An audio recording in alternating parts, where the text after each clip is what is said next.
আসসালামু আলাইকুম বন্ধুরা, আমি ডাক্তার ফরহাদ হোসেন আছি আপনাদের সাথে। এই মুহূর্তে যে যেখান থেকে আমার এই ভিডিওটি দেখতেছেন, আপনাদের প্রত্যেককে জানাচ্ছি আন্তরিক ধন্যবাদ এবং আন্তরিক কৃতজ্ঞতা। বন্ধুরা, আমি রেগুলার আলোচনা করি বিভিন্ন হোমিওপ্যাথিক মেডিসিন নিয়ে, আবার কখনো আলোচনা করি আপনাদের বিভিন্ন গুরুত্বপূর্ণ মন্তব্য নিয়ে। আজকে গুরুত্বপূর্ণ একটি মন্তব্য নিয়ে আলোচনা করব। আশা করি আপনাদের মন্তব্যটি আগে শুনবেন, এরপর নিজে সেখান থেকে অবজারভেশন করবেন এবং আমার অবজারভেশন একত্রিত করে একটা সমাধান বের করবেন।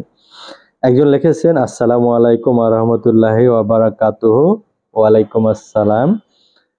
আমার প্রস্রাব জ্বালাপোড়া আছে, কিন্তু আসল কথা হলো আমার খুব মন চায়, উত্তেজনা হয়, কিন্তু আমার বীর্য পাতলা। এজন্য আপনাকে আমি জানতে প্রশ্নটি করলাম। প্রত্যেক রাতেই মন চাই, কিন্তু আসলে বীর্যপাত থাকার কারণে আমি টাইম দিতে পারতেছি না। খুবই হতাশার একটি কথা। আরেকটু কথা বলার জন্য খুবই দরকার আমার ক্যান্সারের সম্বন্ধে আরেকটু ভালোভাবে জানতে চাই, কারণ আমার প্রস্রাবের জ্বালাপোড়া আছে। এটার সাথে ক্যান্সারের কোনো সম্পর্ক নেই, অতএব প্রস্রাবের জ্বালাপোড়া পর্যন্তই আপনারা থাকেন।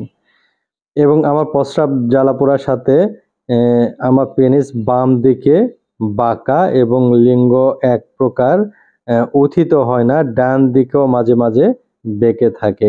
এর জন্য কি করতে পারি আশা করি জানাবেন। অনেক অনেক ধন্যবাদ।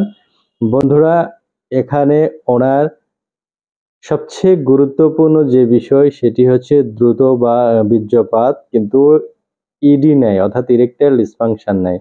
পেনিস উত্তেজনা যে হয় না এরকম না, দ্রুত বীর্যপাতের কারণে তার সহবাস করতে ইচ্ছা করে না এবং পেনিস বিভিন্ন দিকে বেঁকে গেছে, কখনো ডানে বাঁকা কখনো বামে বাঁকা। এই ব্যক্তির জন্য কি করতে হবে? প্রথমত, এই ব্যক্তি যদি নিজেকে মেনটেন করতে পারে একটু সময় নিয়ে, তাহলে অবশ্যই তার সমস্যাটা সমাধান সম্ভব।